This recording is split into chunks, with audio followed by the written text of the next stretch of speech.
مدرسے میں دونوں میں پڑھ کے آج MUS کالج کے اندر ہے. ہم آج اس محفل کے اندر اس کا بھی استقبال کرنا چاہتے ہیں. عزیزم محمد دانش حاجی محمد انیس صاحب رتن گڑھ. دانش آ جائیں. قاری محمد علی صاحب کے ہاتھوں آپ کو شال اڑایا جائے گا اور ہار بھی پہنایا جائے گا. اوپر پہنچاؤ نا, اوپر آ گیا.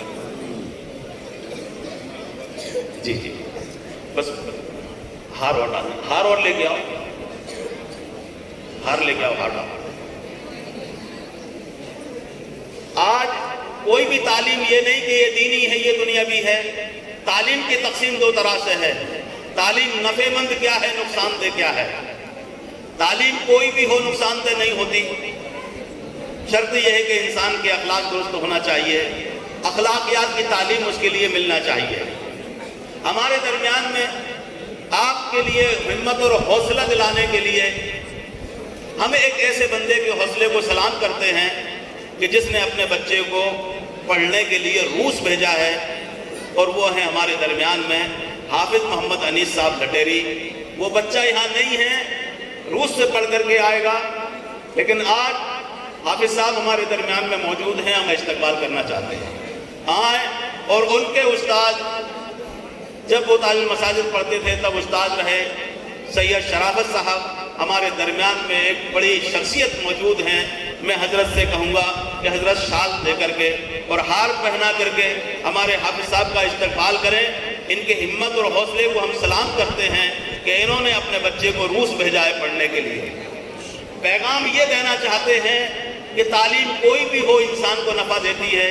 آج ہمیں خدمت کے لیے ڈاکٹروں کی بھی ضرورت ہے, انجینئر اور وکیلوں کی بھی ضرورت ہے, پائلٹوں کی بھی ضرورت ہے.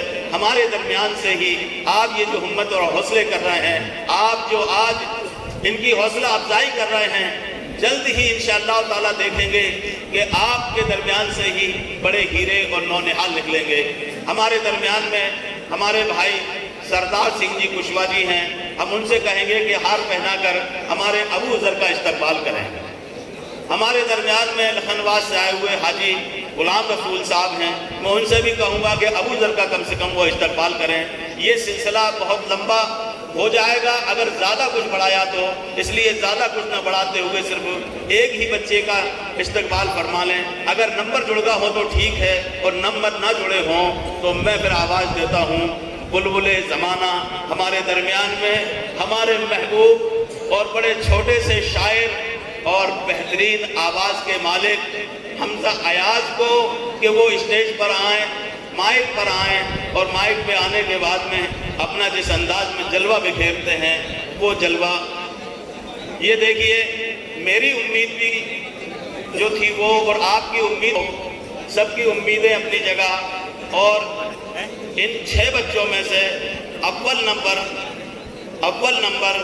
جو بچہ بھی آیا ہے وہ محمد یوسف بھوپال آیا ہے. محمد یوسف بھوپال نے 300 میں سے 291 نمبر حاصل کیے. محمد یوسف بھوپال آج کا یہ خوش نصیب بندہ ہے. کھڑے ہو جاؤ, آپ کا بھی ہار سے اور اس انعام سے استقبال کرتے ہیں. انعام حضرت مولانا کے ہاتھ سے دلوائی جائے گی. ہمارے درمیان میں مولانا محمد علی صاحب کے ہاتھ سے, مولانا محمد علی صاحب کے ہاتھ سے. ہاں, مولانا فرید صاحب تشریف لائیں. ہمارے سردار سنگھ کشوا جی آپ کا بھی استقبال کرنا چاہتے ہیں. مولانا فرید صاحب تشریف لائیں. واہ, آپ کے لیے ڈاکٹر گیانی صاحب نے بھی 200 روپے دیے ہیں, میرے پاس امانت ہے, یہ بھی لے لیجیے. حضرت کے ہاتھ سے ہار پہنوائے جائیں. اس بچے کو ہار پہنوائے. کیا کر رہے ہیں آپ, جلدی لاؤ, ہار پہنوائے.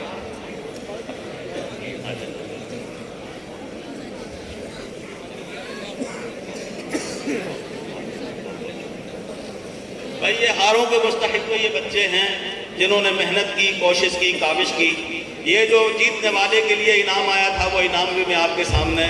عزیزم محمد یوسف حافظ غفران صاحب بھوپال کے بیٹے, آج کے ان بچوں میں سے سب سے زیادہ کامیاب